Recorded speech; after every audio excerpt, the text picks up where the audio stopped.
No, qué padre todo lo que Dios ha hecho estos días y lo que va a hacer a partir de estos días que dedicamos a Él en oración, en búsqueda. Y yo creo mucho que todo lo que estamos haciendo es para un propósito grande. Yo creo mucho eso y creo que Dios se va a glorificar. Así que, pues gracias a Dios que nos ha concedido estos días juntos. Y hoy vamos a meditar en su palabra. Vamos a Mateo capítulo 2, versículo 13. Y tú sabes que unos sabios de Oriente fueron a visitar a Jesús y le llevaron presentes. Ya no vamos a hablar de eso porque eso es en el 6 de enero, ahorita no. Pero dice el verso 13, después de que los sabios se fueron, un ángel del Señor se le apareció a José en un sueño. Levántate, huye a Egipto con el niño y su madre, dijo el ángel. Quédate allí hasta que yo te diga que regreses, porque Herodes buscará al niño para matarlo. Imagínate qué manera de empezar la vida de Jesús. Qué manera, o sea, la verdad es que a veces pensamos de Dios nos dio a este bebé que es su hijo, nos va a echar paro. Yo pensaría eso. A veces pensamos de yo estoy sirviendo en la alabanza, Dios me va a echar paro. Yo vine a la oración y estoy haciendo lo que a Dios le agrada, Dios me va a echar paro. Para los que no sepan qué es echar paro, es, o sea, como Dios me va, o sea, tengo palanca. Dios, ¿qué es palanca? Entonces, imagínense tener al Hijo de Dios ahí recién nacido.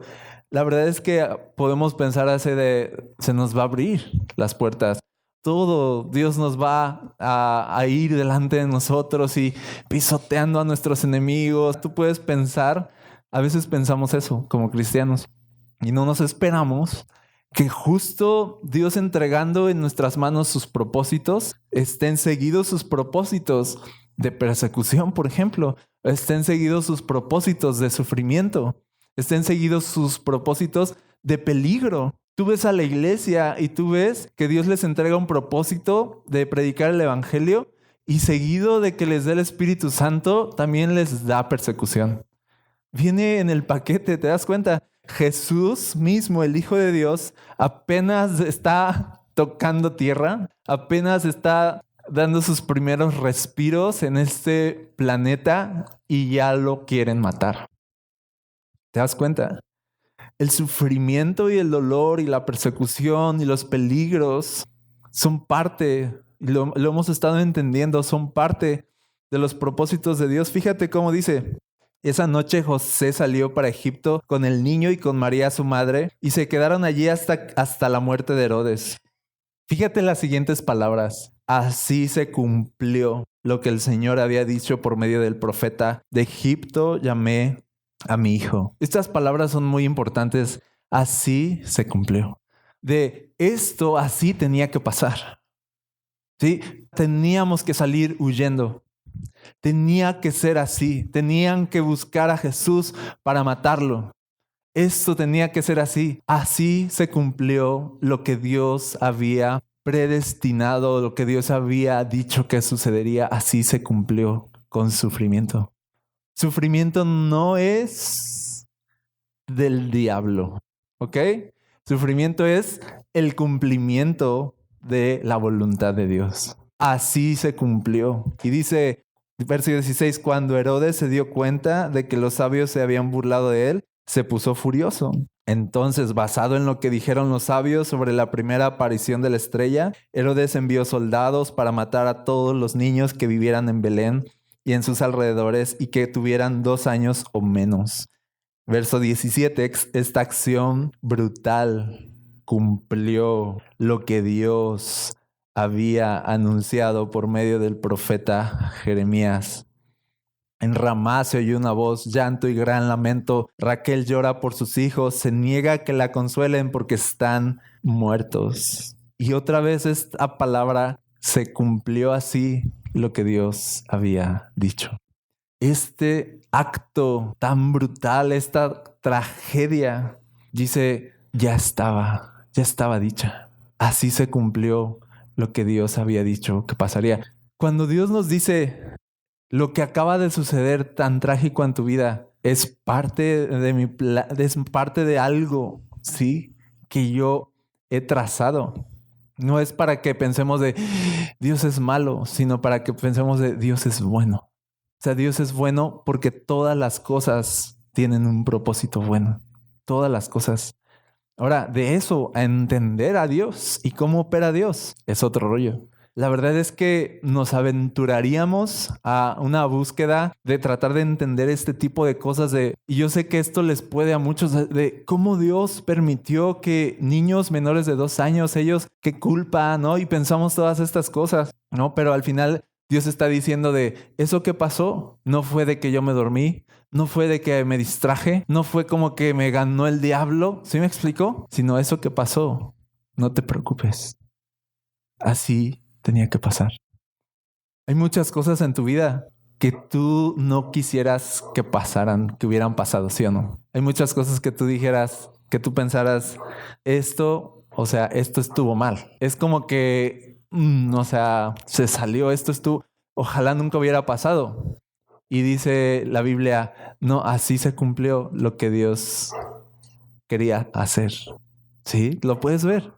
Las cosas buenas, las cosas malas, las cosas trágicas nunca se salen del gobierno de Dios. Y fíjense, para rematar, verso 19, cuando Herodes murió, un ángel del Señor se le apareció en un sueño a José en Egipto. Levántate, dijo el ángel, lleva al niño y a su madre de regreso a la tierra de Israel, porque ya murieron los que trataban de matar al niño. Entonces José se levantó y regresó a la tierra de Israel con Jesús y su madre. Pero cuando se enteró de que el nuevo gobernante de Judea era Arquelao, hijo de Herodes, tuvo miedo de ir allí. Entonces, luego de ser advertido en un sueño, se fue a la región de Galilea. Después la familia se fue a vivir a una ciudad llamada Nazaret y así se cumplió otra vez lo que los profetas habían dicho, lo llamarán Nazareno.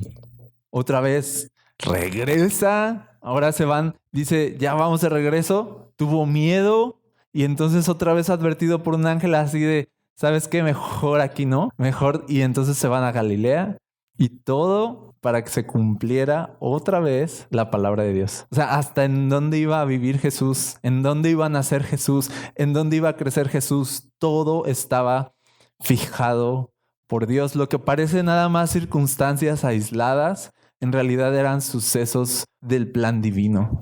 ¿Para qué? Para que se cumpliera la palabra de Dios. Quiero decirte algo. Todo en nuestra vida nos está llevando al cumplimiento del propósito de Dios. Todo, en serio. ¿No creen eso? ¿No creen que Dios es tan grande como para que diga así de todo en la vida, todo en tu vida, cada detalle te está llevando al cumplimiento? ¿No? Así se cumplió. ¿No? Si nuestra vida fuera una historia de la Biblia, qué bonito sería porque ya estaría explicada. La Biblia explica el detrás de lo que le sucede a estos cuates, ¿no? O sea, ya te explica por qué pasó, ya te explica por qué Dios hizo así las cosas, pero ellos no. Ellos no sabían muchas veces, pero si alguien pudiera describir nuestras vidas por atrás y hubiera un narrador y así de en la vida de Luis, pasó esto y en su escuela pasó aquello y así se cumplió lo que Dios tenía, ¿no? Preparado para él, porque Dios, ¿sí me explico? Y ya entonces entenderíamos. Si hubiera un narrador de nuestra historia que nos explicara como en crónicas, ¿no? Que dice así de exactamente por qué Dios hizo las cosas, de por qué hubo una hambruna, de por qué sucedieron, por qué hubo matanzas, por qué hubo pérdidas. Y en la Biblia explica por qué Dios esto, por qué Dios aquello, por qué David. ¿Sí o no te acuerdas? Todo tiene un propósito.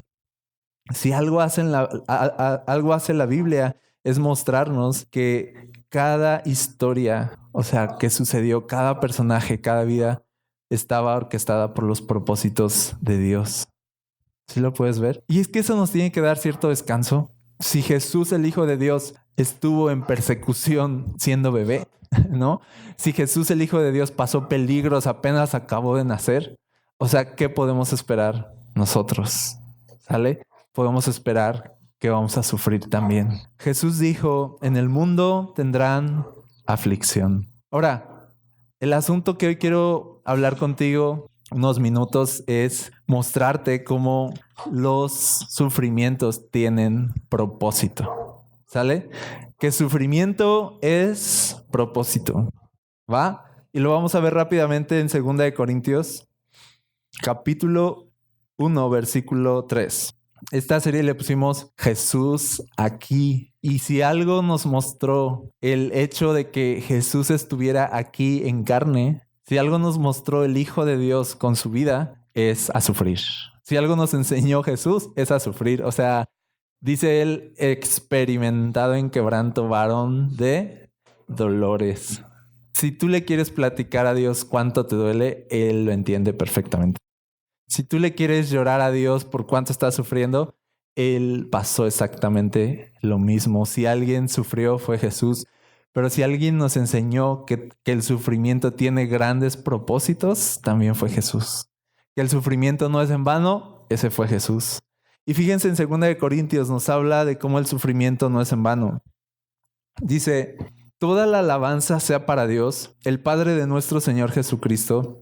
Dios es nuestro Padre misericordioso y la fuente de todo consuelo. Él nos consuela en todas nuestras dificultades para que nosotros podamos consolar a otros cuando otros pasen por dificultades. Podremos ofrecerles el mismo consuelo que Dios nos ha dado a nosotros. Pues cuanto más sufrimos por Cristo, tanto más Dios nos colmará de su consuelo por medio de Cristo. Aun cuando estamos abrumados por dificultades, es para el consuelo y la salvación de ustedes. Pues cuando nosotros somos consolados, ciertamente los consolaremos a ustedes. Entonces podrán soportar con paciencia los mismos sufrimientos que nosotros. Vamos otra vez al verso 4 para irlo paso a paso. Dice, Él nos consuela en todas nuestras dificultades. ¿Para qué? Para que nosotros podamos consolar a otros con el consuelo que nosotros hemos recibido de Dios. Hay muchas cosas que hay en Cristo que no tenemos ahorita. ¿Sí? Hay mucha gloria de Dios que hay en Cristo que no tenemos ahorita y que todavía nos falta, ¿sí o no? Eso es claro en la Biblia. Nos falta más de Cristo. Falta que Cristo sea formado más en nosotros. Hay mucho que no tenemos. ¿Sabes qué nos lleva a poder tener eso de Cristo que no tenemos? Los sufrimientos.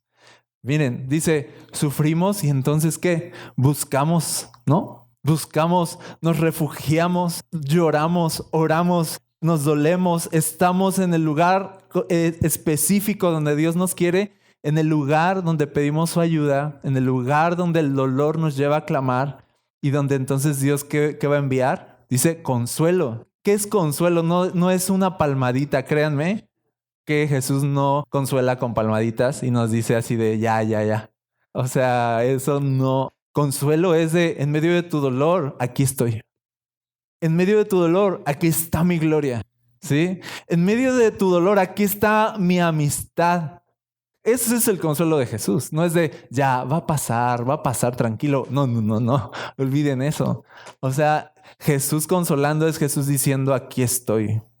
Aquí estoy para ti. Jesús consolando es decir de en medio de tu dolor yo voy a suplir o voy a de alguna forma sanar tu dolor con mi presencia, con mi gloria, con yo mismo en tu vida. Más de mí en tu vida. A veces pedimos, yo quiero más de Jesús. ¿Sí? Yo oraba mucho eso. Quiero conocerte más. Ya ahorita sí lo hago, pero ya sé qué significa dolor. Entonces ya lo hago con más cuidado, 2 veces al año, ¿no? O sea, de yo quiero conocerte más, por favor, y quiero esto de ti, y yo quiero poder, Dios, y servirte, y así de, qué bonito, qué interesante, ¿no? Pues ok, entonces para que estés en la posición de poder conocer más de mi gloria, te voy a llevar al punto, al desierto, a la sequía, donde tú vas a clamar por la lluvia, donde vas a necesitar de mi provisión, donde vas a necesitar de mi gloria. Y a veces esos recursos que no tenemos de Cristo, no los extraemos en la paz, no los extraemos cuando estamos bien, los extraemos y los pedimos y los solicitamos cuando los necesitamos, ¿sí o no? ¿Quién pide la lluvia? O sea, ¿quién pide la lluvia en medio de la lluvia? ¿Sí me explico? En medio de todo está bien, nadie. Pero ¿quién pide en el desierto? Estamos pidiendo por la lluvia. Es en el sufrimiento cuando pedimos más de Jesús, y cuando Jesús dice aquí, viene a nosotros y nos da aquello que necesitamos en nuestro dolor, y entonces nos consuela. Y entonces lo que está diciendo Pablo es, cuando nosotros tenemos más de Cristo, más de su gloria en nosotros, entonces podemos ir y acompañarte, y puedo ir y acompañarte en tu dolor y consolarte con el consuelo que yo tengo de Cristo. Y puedo ir y acompañarte en tu dolor, y en vez de decirte, ya, tranquilo, no pasa nada. O sea, en vez de eso, es ir y acompañarte en tu dolor con Cristo en mí. ¿Sí? Es otro rollo. Y entonces empieza nuestra vida a tener propósito. Nuestra vida tiene propósito cuando sufrimos, porque cuando sufrimos podemos consolar. Cuando sufrimos podemos consolar, y podemos consolar en serio, y podemos consolar mejor. Y entonces Pablo dice, toda la alabanza sea para Dios. Dice, está alabando a Dios, el Padre de nuestro Señor Jesucristo, porque Él nos consuela en todas nuestras dificultades. Porque no hay ninguna dificultad en la que Él no sea suficiente en nosotros. En todas nuestras dificultades, Cristo está presente. Toda alabanza sea para Dios, porque en medio de nuestra dificultad puedo consolarlos mejor a ustedes. Y dice el verso 7, tenemos la plena confianza de que al participar ustedes de nuestros sufrimientos, también tendrán parte del consuelo que Dios nos da. Es algo así como de, a veces me acuerdo que, pasa de que te ven así como que predicando, y te ven de que Dios acá contigo está, ¿no? Sí, eso piensa la gente así de, no, tú debes, no, o sea, me imagino, tú ora, tú pide por mí, ¿verdad? Hacemos eso así de, no, tú cuando oras, o sea, han de descender ángeles y así, y no saben, no saben, pero bueno. Pero a veces es así de, yo quiero eso que tú tienes. A veces no, o sea, de, yo quiero eso que tú. Y entonces lo que está diciendo aquí la Biblia es así de cuando ustedes sufran, van a tener lo que yo tengo. Es lo que está diciendo Pablo. Así de, cuando ustedes participen de nuestros sufrimientos, también tendrán parte del consuelo que Dios nos da. Yo quiero más de Dios, así, y quiero tener esto, y quiero tener aquello de Dios, y quiero que Dios me use, así de, muy bien, claro que sí. Dice, cuando tengas y participes de los sufrimientos, entonces tendrás más de Dios en tu vida. ¿No es verdad eso en toda la Biblia? En toda la Biblia. Por eso Pedro decía así de, hermanos, en sus cartas, ¿por qué se extrañan de todas las pruebas y los sufrimientos que les han sobrevenido, como si algo extraño pasara, así de que no han leído sus Biblias? Sí, no se extrañen. Dice, aparte Pedro les decía, no están solos en su sufrimiento. O sea, no eres el único sufriendo. Medio mundo está sufriendo. Tus hermanos en otros lados y en otras iglesias también están sufriendo. Y eso es algo que debemos recordar. O sea, de que no hay sufrimiento privado, en serio, nunca. O sea, de que todo el tiempo te puedes sentir acompañado, participar de nuestros sufrimientos. Es un lenguaje que está usando Pablo. Así de, hey, somos la iglesia y vamos a sufrir, pero vamos a sufrir juntos. Lo puedes ver. Y cuando suframos, tendremos parte del consuelo que Dios nos da. Tenemos el privilegio de sufrir bonito, iglesia. Tenemos el privilegio de sufrir alegres. Tenemos el privilegio de sufrir con el gran contraste de la gloria de Dios en nuestras vidas. Tenemos el privilegio de sufrir con el privilegio de que tenemos acceso a muchísima gracia de Dios en medio de nuestros sufrimientos. Tenemos el privilegio de que Cristo nos acompaña y nos consuela. Cristo mismo. Quiero decírtelo así, o sea, Dios no te mira de lejos cuando estás sufriendo. Dios no te mira de lejos y así de, a ver, síguele, ¿verdad? ¿Verdad que no? O sea, Dios no te mira de lejos. Dios en realidad se identifica. Alguien que consuela es alguien que entiende. ¿Sale? Nunca vas a ser consolado por alguien que no entiende tu dolor. ¿Sí? Si alguien no entiende tu dolor, posiblemente te lastime más. Posiblemente te haga sentir miserable. Posiblemente te haga sentir como tonto de ni duele. No, tranquilo. ¿Sí me explico?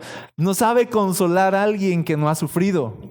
Y cuando la Biblia dice Dios te consuela, es que Dios te entiende, porque Dios sufrió en carne. Así que Dios no te mira indiferente cuando sufres.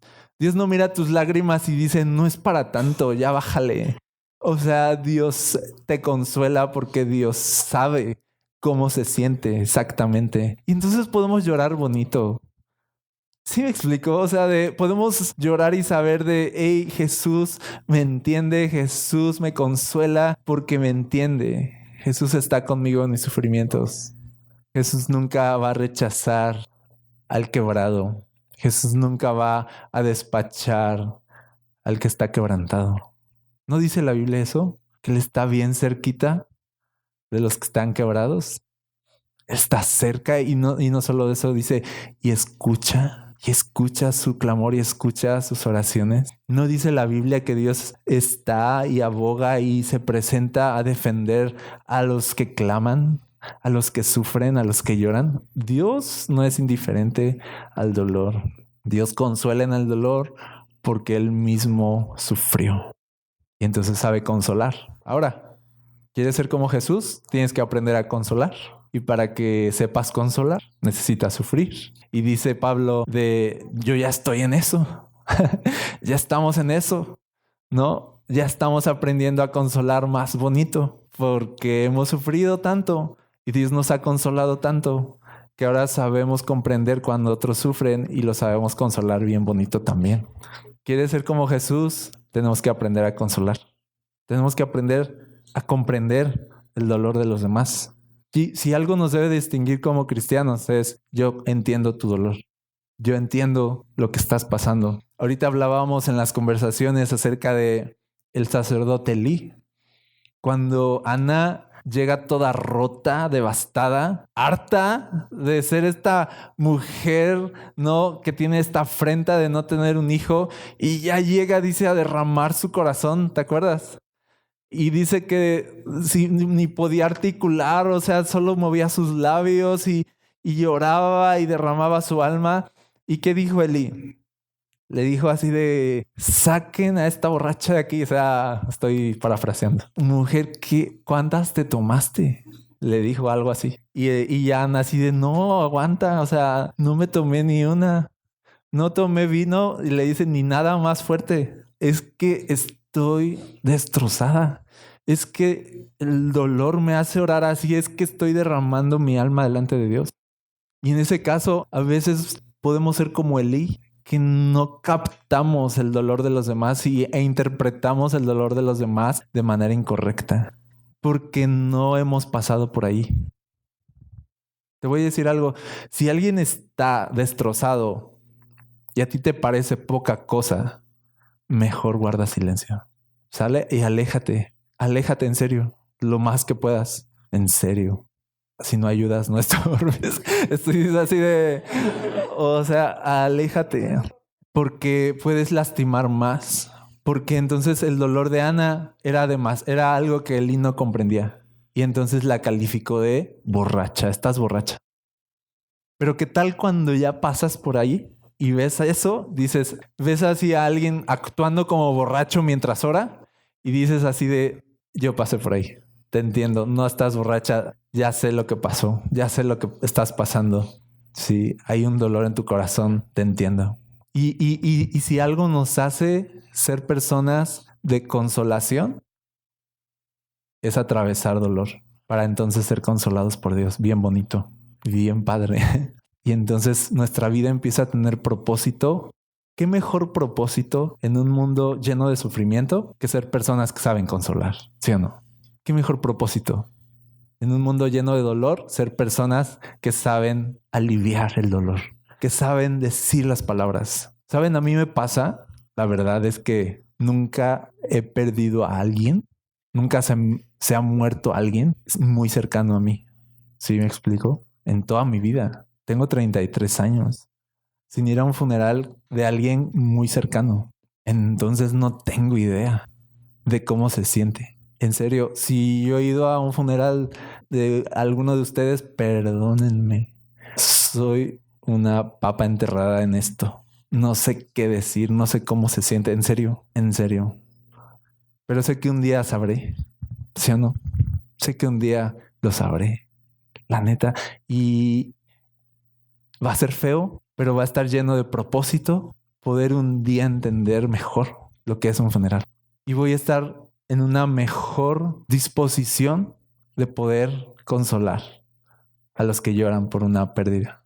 Y Pablo decía, gloria a Dios, porque hemos sufrido tanto que ahora sabemos cómo consolar. Creo yo que si algo define el propósito de Cristo viniendo a este mundo, es para darle alivio a este mundo. ¿Qué hizo que Dios tomara a Moisés y lo llamara a ir a su pueblo? ¿Qué hizo? Dice, el clamor de mi pueblo ha llegado hasta mí. Y entonces Dios vino a salvar. ¿Por qué Jesús vino al mundo? Porque el clamor llegó a sus oídos y Él vino a aliviar. Él vino a consolar. Él vino a salvar. Él vino a decirle a los enlutados así de, sí, a cambiar nuestro lamento en baile. Él vino a consolarnos. Él vino a decirles a los ciegos, ahora pueden ver, y a los que tenían deudas ya no deben nada, y a los que estaban presos en la cárcel les abrió las puertas. Eso vino. Todo lo que implicaba dolor, sufrimiento, esclavitud, enfermedad, muerte, la misma muerte. Jesús dijo así de, se deshizo de todo y se encargó de todo. Jesús se encargó de absolutamente todo el sufrimiento que había en este mundo y nos mostró de esto voy yo. Tengo compasión por este mundo. Tengo compasión por la gente que sufre, por los que lloran. Y si a algo vino Jesús a este mundo, vino a salvar, vino a consolar, vino a liberar, vino a sanar, vino a aliviar dolor. ¿Lo puedes ver? Y si queremos ser como Jesús, debemos aprender a sufrir, a ser consolados por Dios, para entonces aprender a consolar. Iglesia, no siempre Dios va a agarrar a su iglesia y hacer gala de, porque a veces se dice de, miren cómo los bendigo, miren los autos que mi iglesia tiene, ¿no? Miren la lana que ellos, y a veces pensamos de, Dios nos va a exhibir así, de que se vea esto así como que prosperidad y así de, pero yo veo que Dios más a menudo exhibía a los suyos con dolor. ¿Cómo exhibió a Cristo públicamente en la cruz? No decía Pablo, o sea, somos la burla del mundo los apóstoles. ¿Cómo exhibía Dios a su iglesia? Los exhibía así de, miren cómo se ríen en medio de su dolor. Miren cómo están plenos y completos en medio de su sufrimiento. Miren cómo a pesar de que lo pierden todo, siguen cantando. Miren cómo cierran las puertas y mételos en la cueva más profunda y ellos van a cantar alabanzas. Y eso era así de... Ahí era donde Dios exhibía su gloria y donde Dios decía, miren el Dios que soy con gente tan rota como ellos. Miren este contraste. Miren cómo en medio de su enfermedad ellos pueden sonreír. Miren la esperanza que en ellos hay cuando no tienen nada. Y entonces más a menudo, iglesia, vamos a ser usados y exhibidos así en medio de nuestro dolor. El dolor no es Dios durmiéndose. No es Dios distrayéndose, no es el diablo ganando. El dolor es Dios estableciendo su propósito en nuestras vidas y exhibiendo su gloria en nuestras vidas y haciendo que Cristo sea más brillante y más fuerte y más real en nuestras vidas. ¿Sí? Amén. ¿Sí lo crees? Yo sé que no, o sea, yo sé que es así de gulp, bueno, pues va, ¿no? Pues ¿qué te voy a decir? Así Dios lo hizo, así Dios lo diseñó. Y creo yo esto, creo que cuanto más hemos sufrido y cuanto más suframos, más de Cristo se notará en nuestra